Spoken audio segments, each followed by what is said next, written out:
నమస్తే, welcome to help line. పిల్లల యొక్క భవిష్యత్తు, శ్రేయస్సు తల్లిదండ్రులతో పాటు సమాజానికి కూడా ఎంతో ముఖ్యం. అలాగే పిల్లల యొక్క చుట్టుపక్కల పరిసరాలు అనేవి వారి మీద ఎంతో కొంత ప్రభావితం చూపిస్తూ ఉంటాయి.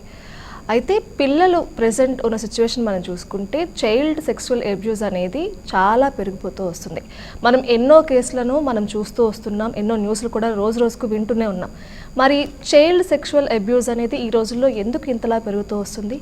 మరి పిల్లలకు గుడ్ టచ్, బ్యాడ్ టచ్ అనేది ఎప్పుడు నేర్పించాలి? తల్లిదండ్రులు ఈ విషయంలో ఎలాంటి జాగ్రత్తలు తీసుకోవాలి?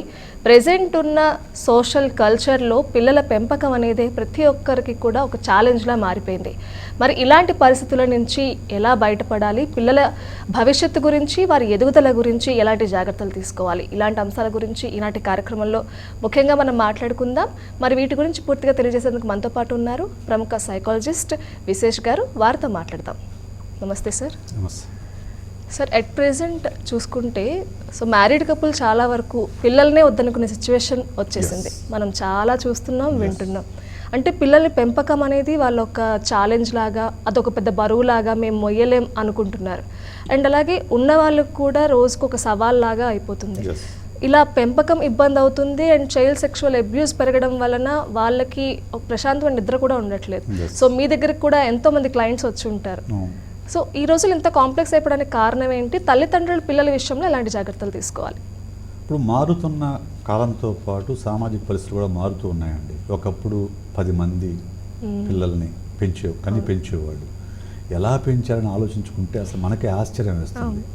సో ఈరోజు ఒకళ్ళిద్దరిని పెంచడమే చాలా కష్టం అనిపిస్తుంది. నిజంగా మీరు అన్నట్టు డబుల్ ఇన్కమ్ నో కిడ్స్ అనే కాన్సెప్ట్ కూడా వచ్చేసింది.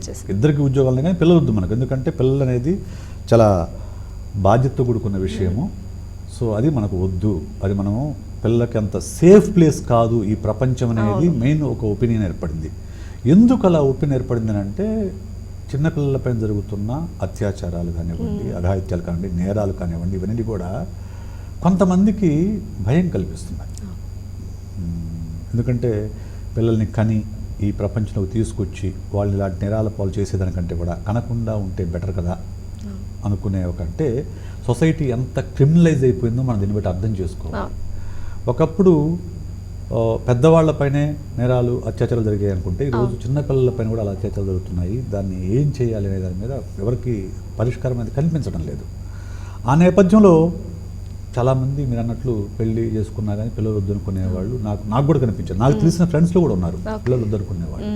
ఎందుకంటే ఎందుకన్నా మళ్ళీ వచ్చి తీసుకొచ్చి వాళ్ళని ప్రపంచంలోకి నెట్టడము, ఈ క్రిమినల్ మెంటాలిటీస్ ఇవన్నీ మధ్య అని చెప్పేసి ఆ నిస్సహాయత నుంచి వచ్చిన డెసిషన్ అది. సో దీన్ని మనము ఇంకొక కోణంలో ఆలోచిస్తుందంటే సమాజం అంటే ఎవరు? మనుషులు, మీరు, నేను, మనందరం సమాజం అంటే. మన సమాజం అంటే అదేమి గాలిలోంచి ఊడిపడింది కాదు, లేకుంటే మనకించి భిన్నంగా ఉన్నది కాదు. మనము మనలాంటి మనుషులు అంతే. సమాజం అంటే మనము మనలాంటి మనుషులు. అందువల్లనే సమాజం బాలేదని చెప్పేసి బాధపడటము, లేకుంటే సమాజం చెడిపోయిందని చెప్పి తిట్టుకోవడము, విమర్శించటము, దాడి చేయటము, వీటన్నిటికంటే కూడా సమాజంలో మార్పు, మనం కోరుకున్న మార్పు ఎక్కడి నుంచి మొదలు పెట్టాలి? సమాజంలో మనం మార్పు కావాలని కోరుకుంటున్నాం, అంతే కదా? ఎక్కడి నుంచి మొదలు పెట్టాలి? మన ఇంట్లో నుంచి మొదలు పెట్టాలి. ఫస్ట్ మన ఇంటిలోంచి ఆ మార్పుని మొదలు పెట్టాలి, రైట్? సో అంటే మన ఇంట్లో అమ్మాయి ఉంటే తనకు సేఫ్టీ మెజర్స్ చెప్పాలి. అలాగే అబ్బాయి ఉంటే తనకు అమ్మాయిలతో ఎలా ప్రవర్తించాలో చెప్పాలి, రైట్? అమ్మాయిలతో ఎలా డీల్ చేయాలి, అమ్మాయిలు ఎలా ప్రవర్తించాలి, వాళ్ళని ఎలా మాట్లాడాలి, వాళ్ళు ఎలా గౌరవించాలనే విషయం మనం చెప్పాలి. అమ్మాయిల మీదే కాన్సన్ట్రేషన్ ఉంటుంది కానీ అబ్బాయిలకి చెప్పారు ఇలాంటి విషయాలు. చాలా మంది ఏంటంటే అమ్మాయిని జాగ్రత్తగా ఉండని చెప్తారు కానీ అబ్బాయి ఎలాంటి పోకిరి వేషాలు వేసినా కానీ వాడు మగోడు అని చాలా మంది నేను చదువుకున్న వాళ్ళని చూశానండి. చదువుకున్న వాళ్ళు కూడా పెద్ద స్థానాల్లో ఉన్న వాళ్ళు కూడా అబ్బాయికి అమ్మాయికి డిస్క్రిమినేషన్ చేయించేవాళ్ళు, చూపించేవాళ్ళు చాలామంది చూపిస్తారు. మెజారిటీ చూపిస్తారు డిస్క్రిమినేషన్, రైట్? చదువుకున్న వాళ్ళే చూపిస్తున్నప్పుడు చదువుకునే వాళ్ళు లేకుంటే స్లమ్స్లో ఉండేవాళ్ళు చూపించడం నాకు ఎలాంటి ఆశ్చర్యపోవాల్సిన విషయమే కాదు. కాబట్టి మార్పు అనేది ముందు మన ఇంటి నుంచే మనం మొదలు పెట్టాలి. అవును. రైట్. అలాగే సమాజాన్ని తిట్టడము, పోలీస్ వ్యవస్థను తిట్టడము, లేకుంటే ఇంకోదాన్ని తిట్టడము, పొలిటీషియన్ తిట్టడము, దీనివల్ల పరిష్కారం రాదు. మనకు తిట్టడం వల్ల ఎలాంటి పరిష్కారం రాదు.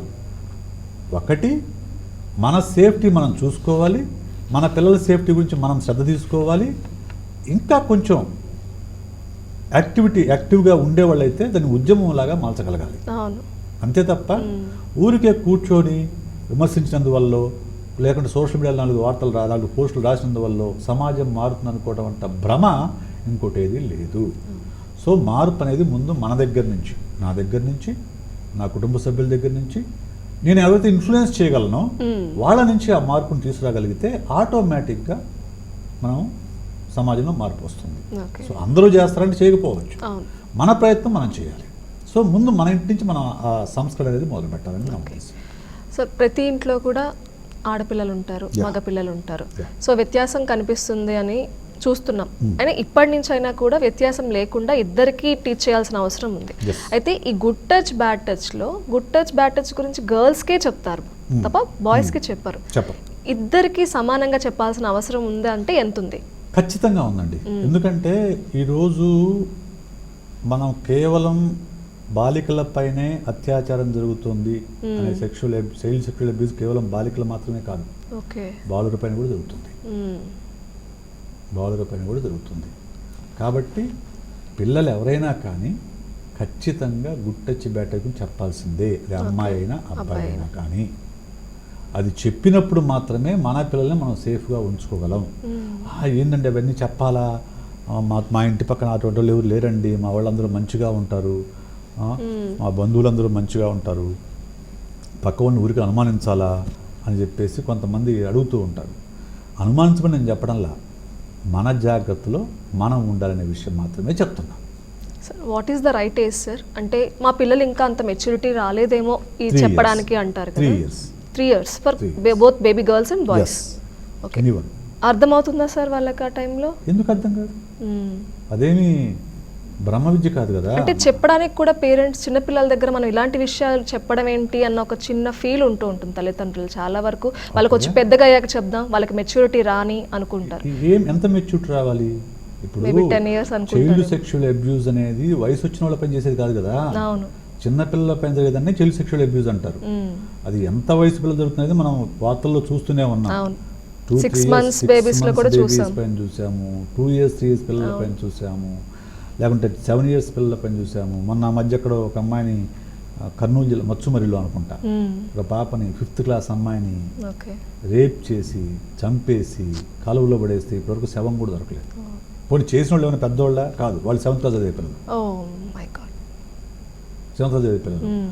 సో సమాజం మన చుట్టూ ఉన్న వాతావరణం నేరపూరితమైనప్పుడు ఖచ్చితంగా మన బాధ్యతే అంటా నేను. మన పిల్లల్ని కాపాడు కోసం బాధ్యత మందే. కొంతమంది సోషల్ యాక్టివిస్టులు ఏమంటారంటే అది పోలీసుల బాధ్యత, లేకుంటే సమాజం రాజకీయ నాయకుల బాధ్యత, పోలీసుల బాధ్యత అంటారు. పోలీసులు అనేవాళ్ళు ఇప్పుడు మనకు 100 మందికి ఎంత పోలీసులు ఉన్నారండి?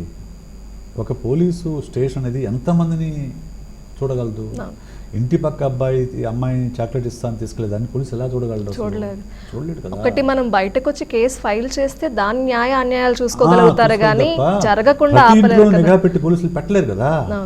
సో అది ఎవరి బాధ్యత వాళ్ళదే అని చెప్తాను. ఓకే, కొంతమంది పేరెంట్స్కి ఇలాంటి విషయాలు చెప్పడం కూడా భయపడుతూ ఉంటారు.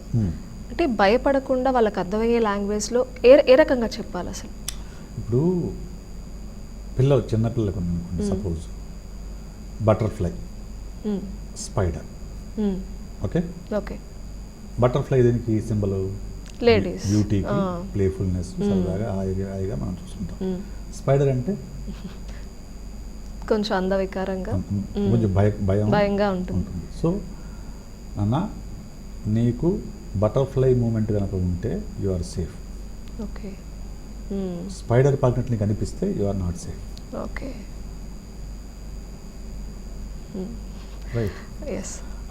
అలాగే ఇప్పుడు మనం ఎక్కడ ఆ వయసులో పిల్లలు చెప్పాల్సింది కేవలం ఇక్కడ ఈ పాటలే కదా. అవును, అక్కడ నువ్వు ఎక్కడైతే డ్రాయర్ వేసుకుంటావో ఆ పార్ట్ని ఎవరు టచ్ చేసినా కానీ, ఎలా టచ్ చేసినా కానీ, ఉద్దేశపూర్వకంగా టచ్ చేసినా, ఉద్దేశపూర్వకంగా చేసినా, ఎలా టచ్ చేసినా కానీ నాకు వచ్చి చెప్పు ఓకే అని తల్లి చెప్పాలి. తల్లి చెప్పాలి. ఓకే. ఎందుకనంటే సారీ టు సే దిస్, కొన్ని కేసుల్లో తండ్రి కూడా తప్పు చేసిన సందర్భాలు నేను చూశాను. మనం చదివాము, నేను చూశాను కూడా. కాబట్టి ఈ విషయంలో తల్లే ప్రధానమైన పాత్ర తీసుకోవాలి. ఖచ్చితంగా అబ్బాయికైనా అమ్మాయికైనా కానీ సో ఖచ్చితంగా చెప్పాల్సిన బాధ్యత ఉంది. ఓకే. అండ్ చుట్టుపక్కల రిలేటివ్స్ ఉంటారు, లేకపోతే ఇంటి చుట్టుపక్కల వాళ్ళందరూ క్లోజ్గా ఉండి వాళ్ళ ఇంటికి వెళ్ళని పంపిస్తూ ఉంటారు. పిల్లలు వెళ్ళడానికి కొంచెం ఇబ్బంది పడుతూ ఉంటారు. కానీ వీళ్ళేమనుకుంటారంటే వాళ్ళతో కలవట్లేదు, రిలేటివ్స్ని కలవట్లేదు, వాళ్ళకి మర్యాద ఇవ్వట్లేదు అనుకుంటారు. కానీ వెనక ఏమైనా జరిగిందా ఏంటి అన్నది చూడరు. సో ఈ రిలేటివ్స్తో కమ్యూనికేట్ అయ్యే పరిస్థితులు ఏవైతే ఉంటాయో వాటి గురించి పేరెంట్స్ ఎలాంటి జాగ్రత్తలు తీసుకోవాలి? ఇప్పుడు బేసిక్గా పిల్లలు చాలా ప్లేఫుల్గా ఉంటారండి. ఎక్కడికైనా కానీ సరదాగా దూసుకొని వెళ్ళిపోతారు పిల్లలు. ఎక్కడైతే పిల్లలు వెళ్ళడానికి జంకుతున్నారు, భయపడుతున్నారంటే సంథింగ్ ఈజ్ దేర్. వాళ్ళకి డిస్కంఫర్ట్ ఉంది అక్కడ. Discomfort that may not be sexual abuse కాకపోవచ్చు, వాళ్ళకి డిస్కంఫర్ట్ ఉంది అక్కడ. ఏదో నచ్చట్లేదు. అది ఏంటనేది పేరెంట్స్ ఖచ్చితంగా కనుక్కోవాలి. పేరెంట్స్ ఖచ్చితంగా కనుక్కోవాలి. యూజువల్గా ఏమవుతుందంటే ఇటువంటి సెక్షువల్ అబ్యూస్ కానివ్వండి, డిస్కంఫర్ట్ కానీ ప్రధానంగా ఇంటి పక్కన ఉన్నవాళ్ళు, సన్నిహితులు, బంధువులు, దగ్గర బంధువులు, వీళ్ళతోనే ఉంటుంది డిస్కంఫర్ట్. ఎవరో బయట మనిషి ఆ పనులు చేయరు, తెలిసిన వాళ్ళే చేస్తారు. సో ఎందుకు అంత డిస్కంఫర్ట్? ఆ అంకుల్ దగ్గర నువ్వు ఎందుకు వెళ్ళట్లేదు? అన్నిసార్లు సెక్షువల్ అబ్యూస్ అని అన్నా. కొంతమంది ఇలా బుగ్గ పట్టుకుని గిచ్చుతారు, అది కొంచెం వాళ్ళకి పెయిన్ఫుల్ కనిపించవచ్చు. ఆ పాపకి పెయిన్ఫుల్ అనిపించవచ్చు. సరదాగా ఇచ్చినా అది పెయిన్ అనిపించి సరదా కావచ్చు, ఆ పాపకి పెయిన్ఫుల్ కావచ్చు. సో నా అమ్మ అడిగితే పాపను కూర్చోబెట్టి అడిగితే చెప్తుంది, మా నన్ను బొగ్గ పట్టుకు గిచ్చుతాడు, ప్రతిసారి కూడా నొప్పి వస్తుంది అని చెప్పి చెప్తుంది. ఓకే సో ఇంకా ఏమైనా చేస్తారా? లేదమ్మా బుగ్గ పట్టుకొని చూస్తాడు అన్నప్పుడు ఆయనతో మాట్లాడి కొంచెం పాప కొంచెం భయపడుతుందండి, ఇట్లా బాగా పెయిన్గా ఫీల్ అవుతుంది, వద్దు మీరు సున్నితంగా డీల్ చేయని చెప్పొచ్చు. తప్పేం లేదు కదా అందులో. సో పిల్లలకు మన దగ్గర ఏదైనా ఓపెన్గా అమ్మా నాన్నతో ఏదైనా ఓపెన్గా చెప్పవచ్చు అనే ఒపీనియన్ని, అటువంటి ఫీలింగ్ని పేరెంట్స్ క్రియేట్ చేయాలి. క్రియేట్ చేసినప్పుడు వాళ్ళు మన దగ్గరకు వచ్చి ఏ విషయమైనా కానీ ఓపెన్గా చెప్పగలుగుతారు మనం అడిగినప్పుడు అట్లీస్ట్. అలా కాకుండా ఏదన్నా చెప్తున్నప్పుడు నోరు మూసుకో, నువ్వు ఎంత అన్ని అట్లే మాట్లాడతావు, లేకుంటే అన్ని సాడీలు చెప్తా ఉంటావు, ఆయన మామ ఎలా ఎందుకు చేస్తాడు,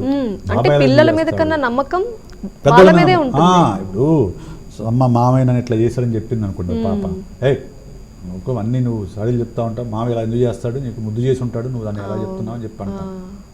రైట్, అలా కాదండి, అలా కాదు. సో పిల్లలు ఏదైనా చెప్తున్నారంటే వాళ్ళకు అవతలే వాళ్ళ మీద ఏ కారణం లేకుండా ఆరోపించాల్సినంత అంత తెలివితేటలు అప్పటికి డెవలప్ కాదు, మైండ్ అంత డెవలప్ కాదు, ఉన్నదే చెప్తారు వాళ్ళు.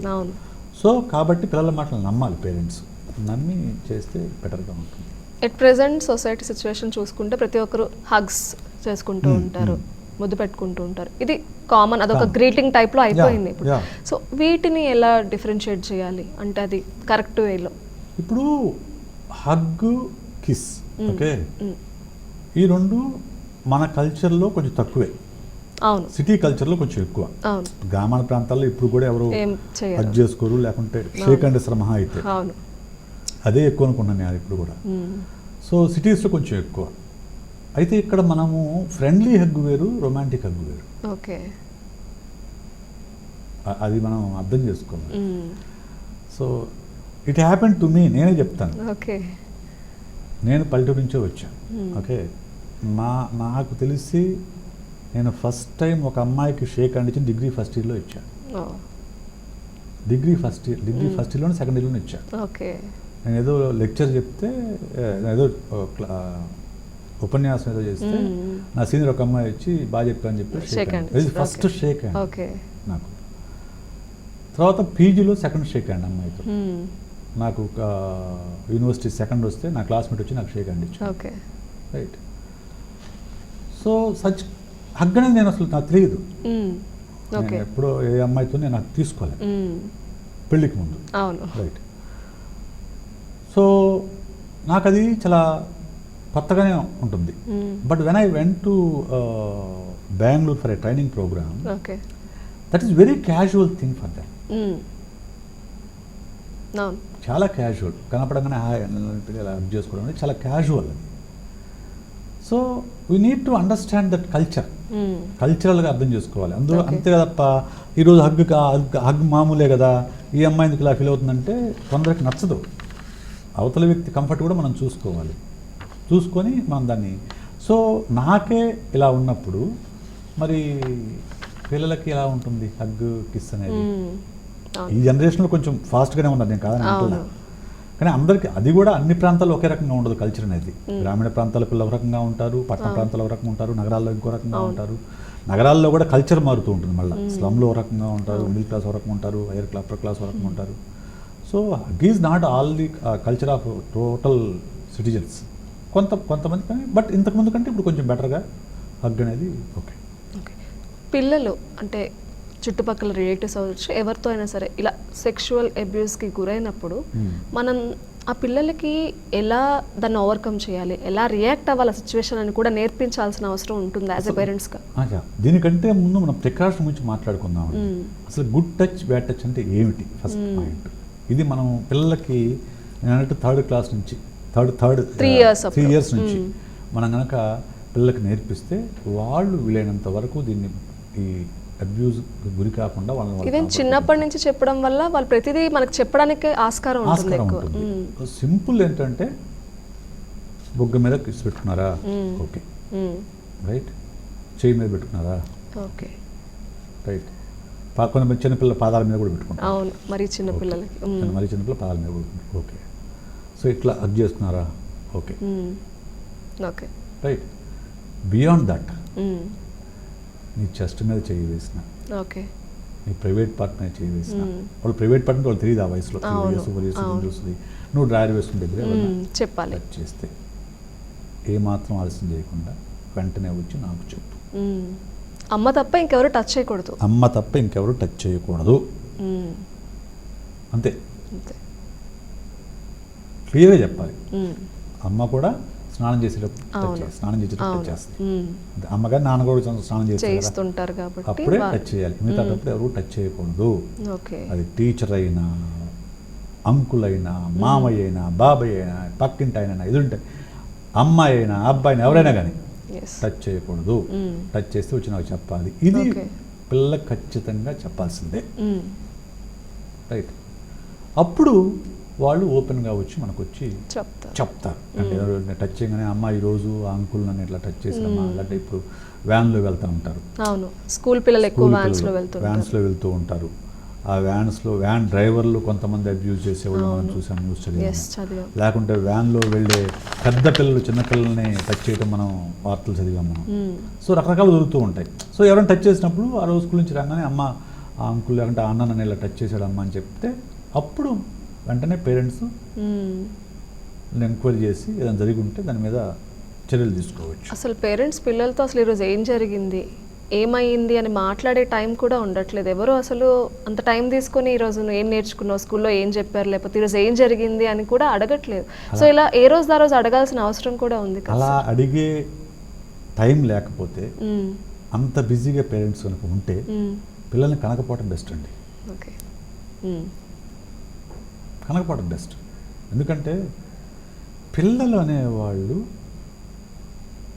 జస్ట్ మన ద్వారా వస్తారే కానీ మన సొంతం కాదు వాళ్ళు.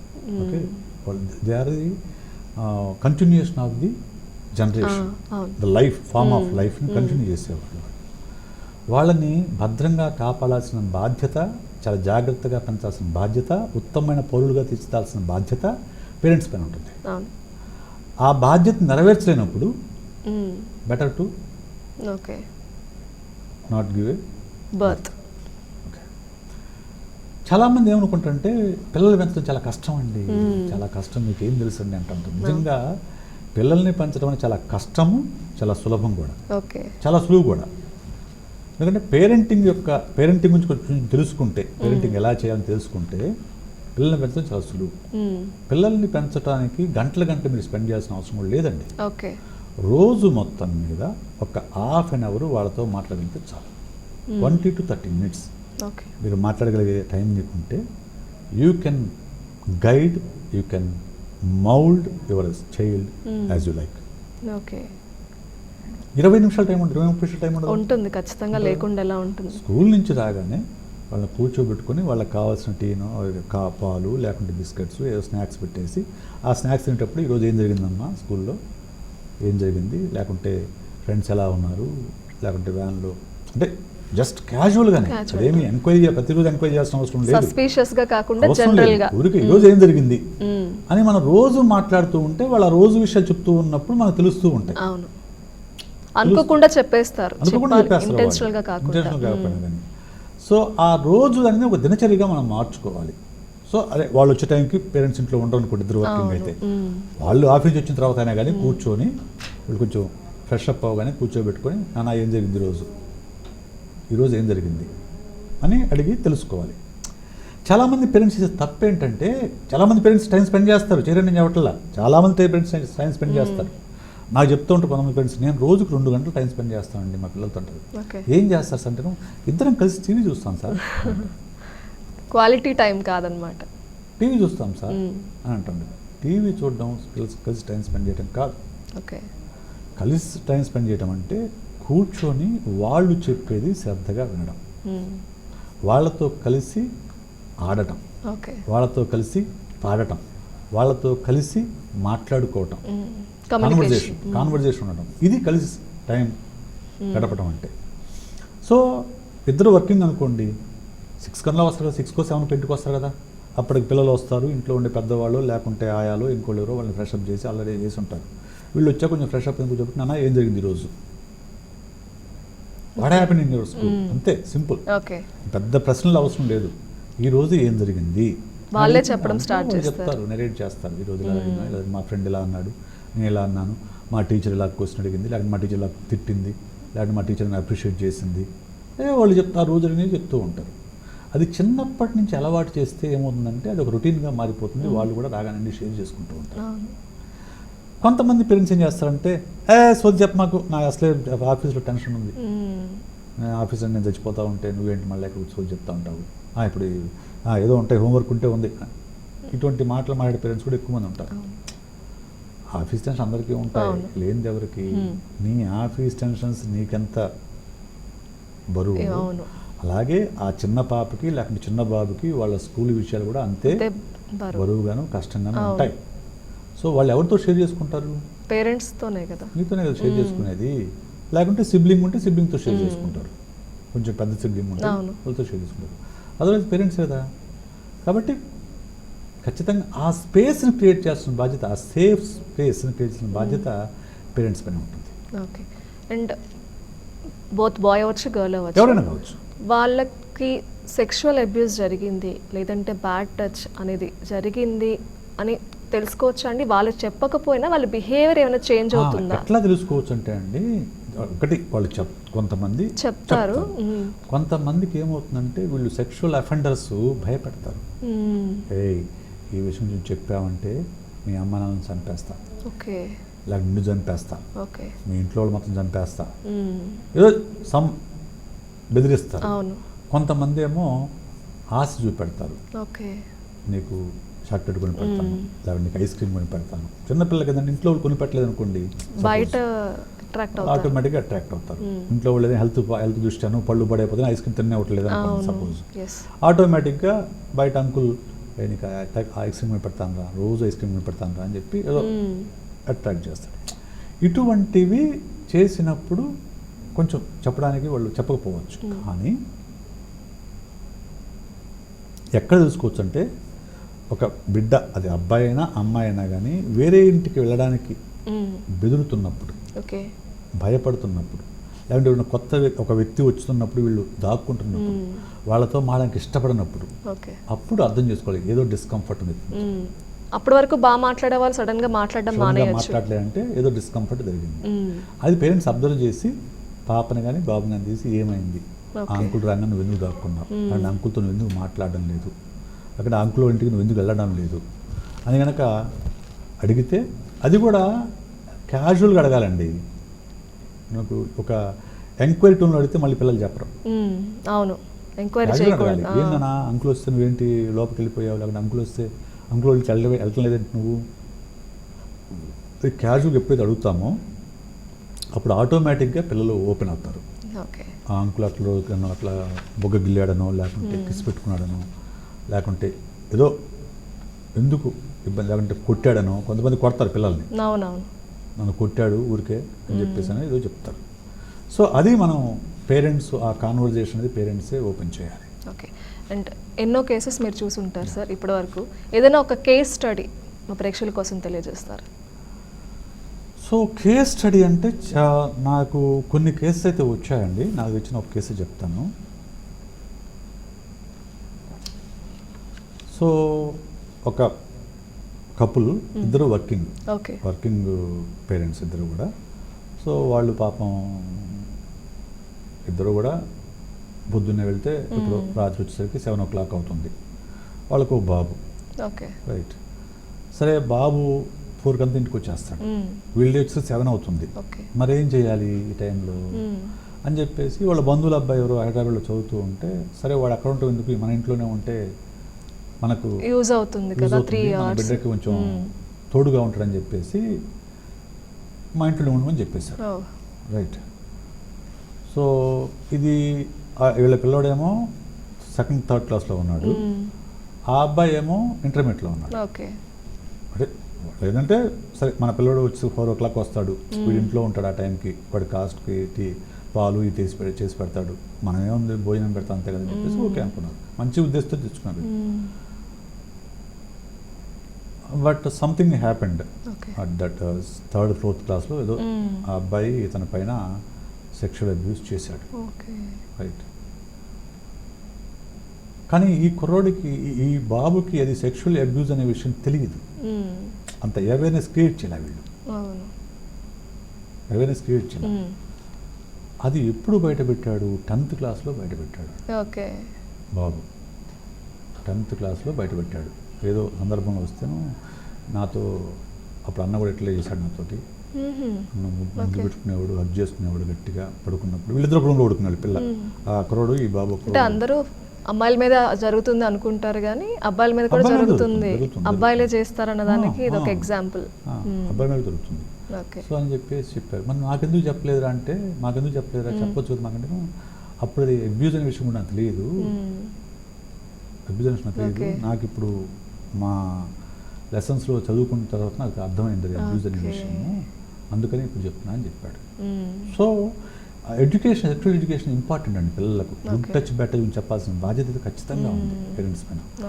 అది కొంత అక్కడ ఆ అబ్బాయి ఏంటంటే దాన్ని పట్టించుకోలేదు కాబట్టి అది అక్కడితో అయిపోయింది. కానీ కొంతమంది మీద ఏమవుతుందంటే ట్రామాగా మారుతుంది, సెక్షువల్ ట్రామాగా మారుతుంది. ఎస్పెషల్లీ గర్ల్ చైల్డ్ పైన సివియర్ సెక్షువల్ అబ్యూస్ జరిగినప్పుడు అదేమవుతుందంటే వాళ్ళ మనసు లోపల బలమైన ముద్ర పడిపోతుంది. ముద్ర పడిపోయి అది పూర్తిగా మగవాళ్ళ పైన వ్యతిరేకతగా మారిపోతుంది పెద్ద అయిన తర్వాత. ఈవెన్ వాళ్ళు మగవాళ్ళని ఎవరి దగ్గర రానివ్వరు, అందరికి దూరంగా ఉంటారు, మగవాళ్ళు శత్రువులు చూస్తారు. ఒకవేళ ఎవరైనా ప్రేమలో పడినా కానీ అతని దగ్గర రానివ్వరు, పెళ్లి చేసినా కానీ అతని దగ్గర రానివ్వరు. ఇట్లాంటి చాలా చాలా ప్రాబ్లమ్స్ జరుగుతూ ఉంటాయి.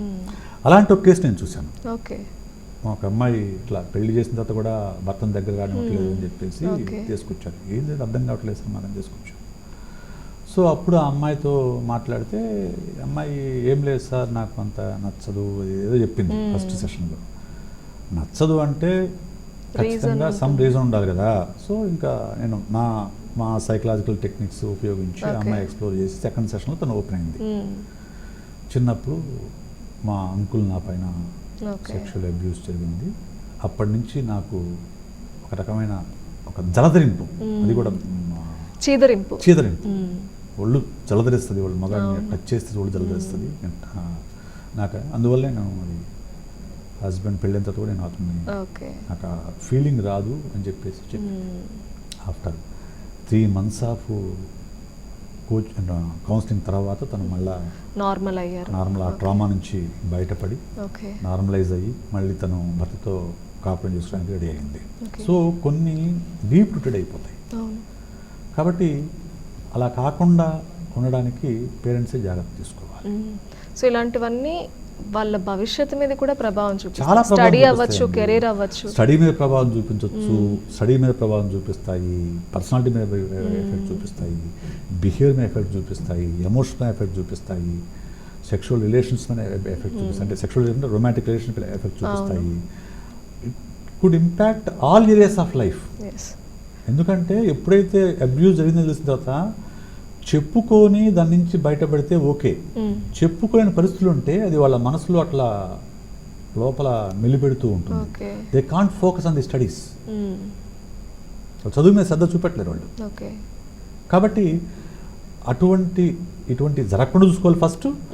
జరిగిన తర్వాత అయినా కానీ వెంటనే మనకు చెప్పుకునే స్వేచ్ఛని, ఆ స్పేస్ని మనం పేరెంట్స్ క్రియేట్ చేయాలి. ఒకవేళ చెప్పిన తర్వాత కూడా వాళ్ళని పిల్లల్ని తిట్టకుండా, లేకుంటే వాళ్ళని అనుమానించకుండా, అవమానించకుండా వాళ్ళని జాగ్రత్తగా అర్థం చేసుకొని వాళ్ళకి కావాల్సిన అష్యూరెన్స్ అతి త్వరగా దాని నుంచి బయటపడేదానికి మనం చర్యలు తీసుకోవాలి. ఒకవేళ పేరెంట్స్ వల్ల అవ్వట్లేదు అన్నప్పుడు ఖచ్చితంగా పేరెంట్స్ ఎలా డీల్ చేయాలో మాకు తెలియట్లేదు అనుకున్నప్పుడు ఖచ్చితంగా సైకాలజిస్ట్ని కలిస్తే సైకాలజిస్ట్ వాళ్ళకి ఎలా కొన్ని టెక్నిక్స్ చెప్పి వాళ్ళు త్వరగా ఆ భయం నుంచి, ఆ అవర్షన్ నుంచి బయటపడేలాగా చేస్తారు. విశేష్ గారు, థ్యాంక్ యూ సో మచ్ అండి. Thank you. So at present ఉన్న సిచ్యువేషన్లో సొసైటీలో మనం ఎన్నో చూస్తున్నాము. వాటన్నిటికీ కూడా మీరు చాలా కూల్గా ఏం చేయాలి, తల్లిదండ్రులు ఎలాంటి జాగ్రత్తలు తీసుకోవాలి, అండ్ పిల్లలు కూడా వారు ఎలాంటి జాగ్రత్తలు తీసుకోవాలి అనే విషయాలు కూడా చాలా చక్కగా తెలియజేశారు. ధన్యవాదాలు. చూశారు కదండి, ఇది ఇవాల్టి హెల్ప్ లైన్ కార్యక్రమం. మరో కార్యక్రమంలో మళ్ళీ కలుసుకుందాం. అంతవరకు సెలవు. నమస్తే.